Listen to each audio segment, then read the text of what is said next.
I have spent a lot of time in my videos learning how to get better answers from AI, how to push it, how to not just accept the first answer.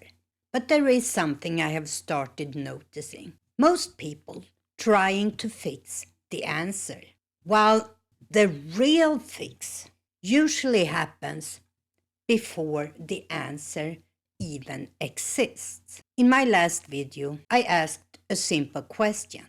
What is creativity? Creativity involves combining imagination, knowledge, and original thinking to create something that didn't exist before.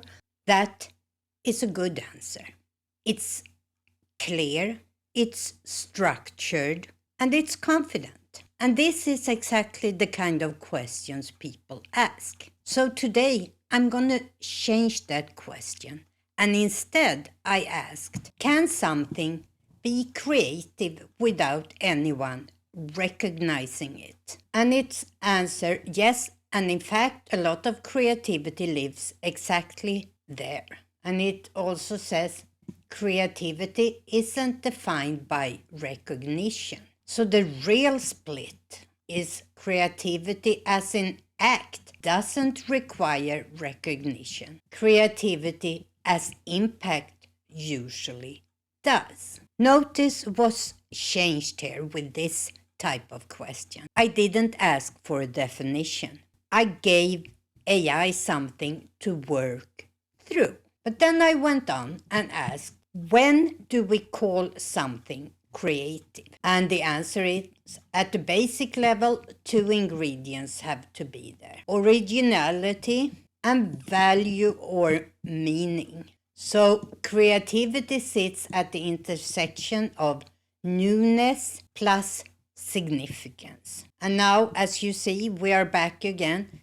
Clear, structured answers and clear criteria. And this time, my question wasn't what it is. It was how we judge it. And here is when I noticed something. I didn't just get different answers. I forced AI into different modes. First question, clean and confident, and gave us a definition.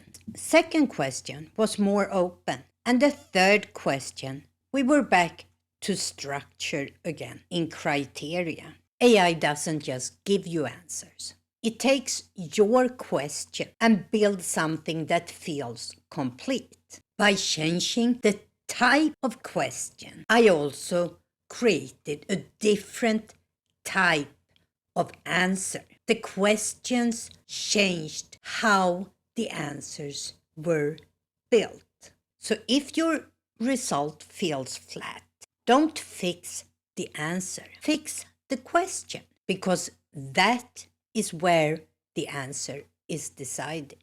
In my next video, I will try and see if we can use AI itself to actually help us produce better questions. And I hope to see you back here for that video. Bye.